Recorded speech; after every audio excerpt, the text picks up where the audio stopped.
Halo semuanya, perkenalkan kami dari kelompok My Tubes My Adventure. Perkenalkan, saya Hana Fatia, NIM 135200047. Saya Hana Golkar Nenggolan, NIM 1352053. Saya Farel Ahmad, NIM 135201110.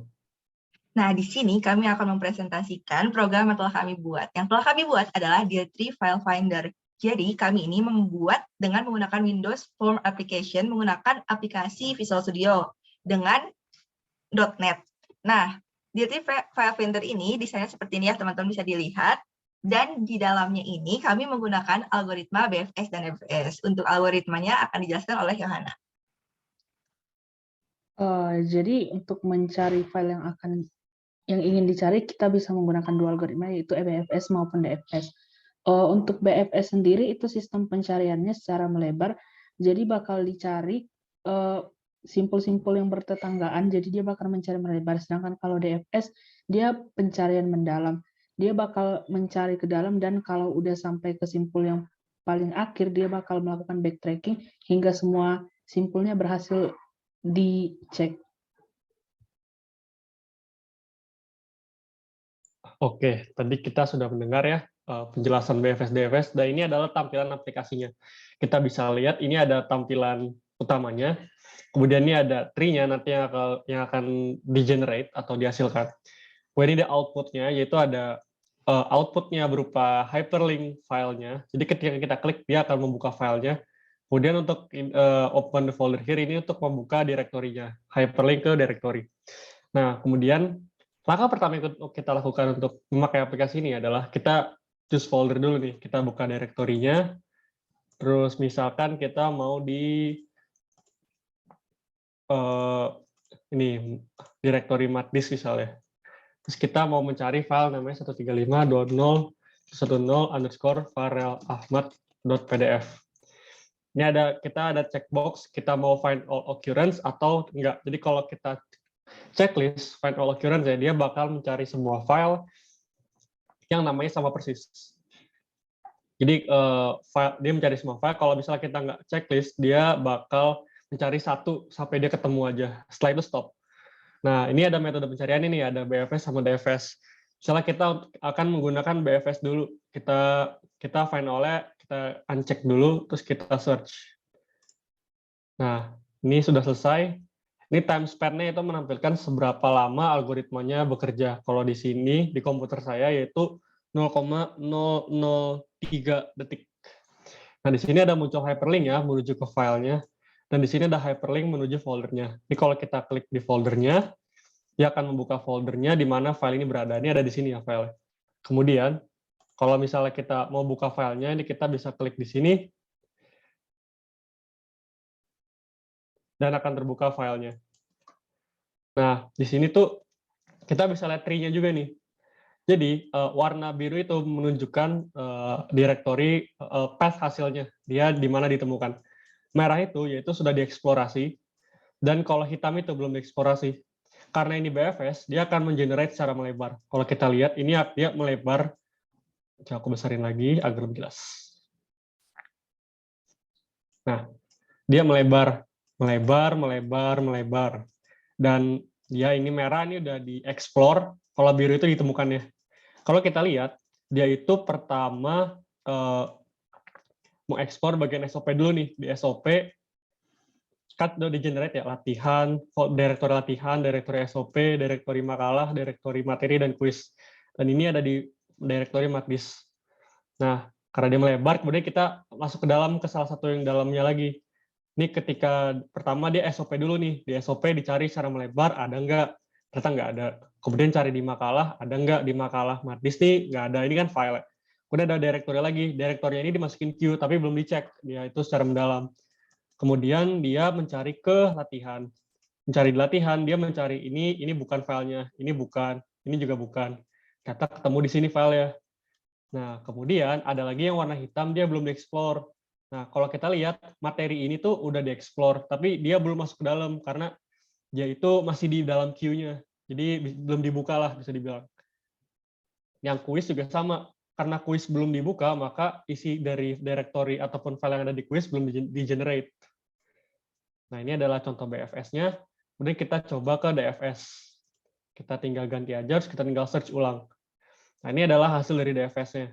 Kalau kita lihat, pertama itu dia, karena udah di-set MATDIS, maka jadi otomatis langsung ke MATDIS. Kemudian kita buka nih bagian directory quiz. Di directory quiz, dia mencari mendalam lagi. Mencari mendalamnya itu, dia otomatis mencari directory dulu, baru dia ke dalam. Jadi dari MATDIS ke quiz, terus ke quiz 4, di directory juga nih.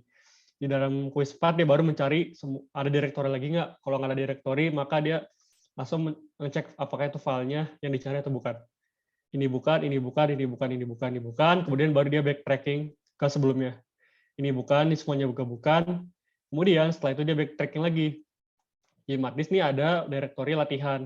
Dia masuk ke directory latihan, kemudian masuk ke dalam lagi. Kemudian dia mencari nih, oh ternyata file pertamanya itu ini, dia udah ketemu nih. Sedangkan yang hitam ini, dia belum dicek karena dia udah keburu ketemu sama file yang kita cari. Untuk SOP materi dan makalah, dia karena warna hitam, artinya dia belum dieksplorasi. Dia belum dimasuki sama sistemnya. Sekarang kita coba misalnya BFS tapi find all. Ya, ini kita bisa lihat juga bahwa dia itu programnya, ini ya, ada output-nya ada di sini nih. Output-nya juga sama, kita bisa buka kayak sebelumnya. Kemudian kalau misalnya kita coba find all nih, find all occurrence di BFS. Nah ini, karena dia find all occurrence, BFS maupun DFS otomatis dia akan mencari semuanya. Hanya saja iterasinya berbeda. Traversalnya yang berbeda. Kalau misalnya secara BFS, otomatis dia melebar, dia mencari semua nih, mencari semua directory, makanya ini merah semua, ini artinya udah di-explore, sampai dia ternyata ketemu ada di makalah MATDIS, kemudian di makalah MATDIS ini ada juga file nama ini. Kemudian di directory MATDIS, kemudian di directory dalamnya lagi ada latihan, dia akan ketemu juga file yang sama. Ini sebenarnya note-nya menuju ke yang sama, tetapi sebenarnya berada pada posisi yang berbeda. Hal ini disebabkan karena MSAGL atau library yang menyediakan graph layout ini, dia itu harus unik, nggak boleh duplikat gitu note-nya. Jadi meskipun ini sebenarnya menunjuk ke file yang sama, tapi sebenarnya ada posisi yang berbeda. Ya tetap kita bisa artikan juga bahwa ini berada di directory yang berbeda. Makanya ini ada 2 muncul kan. Ini ada filenya muncul 2 kali. Ada yang di directory latihan, ada yang di directory makalah MATDIS. Kemudian ini juga ada sama, ada foldernya. Kita bisa buka hyperlink-nya juga. Misalnya buka salah satu nih yang ada di sini. Ini akan kebuka hyperlink-nya. Kemudian kita coba DFS find all occurrence. Nah, ini mungkin karena jadi kecil banget ya, karena dia melebar sangat banyak. Tapi nggak apa-apa, kita bisa zoom aja. Ini karena dia merah semua, karena kan dia find all ya. Kalau find all tuh kan dia mencari benar-benar keseluruhannya. Jadi nggak ada yang hitam-hitam. Soalnya jadi dicari semuanya sampai dia ketemu, sampai dia benar-benar telah mencari semua dan mencari semua yang ada. Ini merah nih udah di-explore, kemudian ternyata dia ketemunya sama ya, pakai DFS pun juga dia muncul di directory MATDIS, makalah MATDIS, kemudian di makalah MATDIS ini ada file yang kita cari. Atau juga kita bisa di directory MATDIS, kemudian directory latihan, dia ada juga file yang sama di sini. Ini juga sama, dia akan menghasilkan filenya di sini. Kalau kita buka, langsung kebuka filenya. Kalau kita buka folder di sini, dia otomatis hyperlink akan buka ke directory. Dan time span-nya ini adalah, seperti yang tadi aku udah bilang, dia itu waktu yang dibutuhkan untuk algoritmanya bekerja. Nah, mungkin itu aja untuk program yang kami tampilkan. Aku serahin lagi ke Hana. Oke, tambahan nih, kalau misalnya file yang teman-teman cari itu nggak ketemu, itu akan menampilkan message box tulisannya file not found, gitu teman-teman. Mungkin bisa dicoba nih kalau misalnya filenya nggak ketemu, gimana? Oh iya, kita coba ya. Misalnya filenya apa nih? Misalnya nggak pakai Ahmad deh, kita .pdf aja. Terus kita cari satu aja deh yang nggak usah find all. Nah, file not found nih, artinya filenya nggak ketemu. Iya, dan akan kosong juga kan outputnya, karena filenya memang nggak ada ya teman-teman. Mungkin bisa dilihatin juga nih Farel kayak strukturnya ada program apa aja sih di kita ini. Nah, di file-filenya listnya. Yang ada base class dan lain-lain. Bisa dilihatin. secara umum program kita itu terdiri dari main programnya. Ini main programnya ada di sini di program.cs. Kemudian untuk window-nya itu sendiri ada di form1.cs. Ini merupakan file utama yang dari window-nya ditampilkan. Bagian GUI-nya bisa dibilang.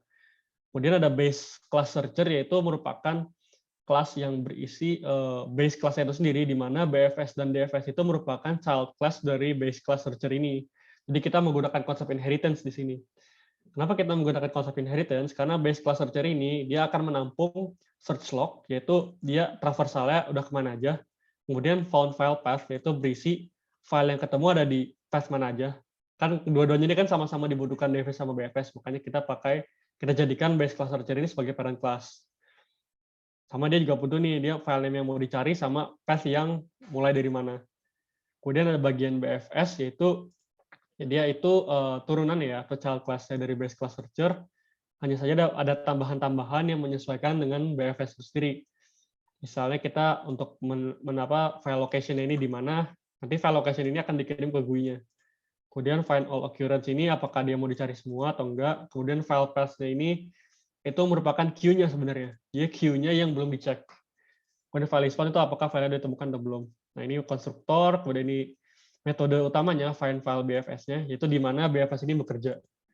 Jadi pada konsepnya dia menggunakan queue, di mana ketika dia ada directory, dia akan di enqueue.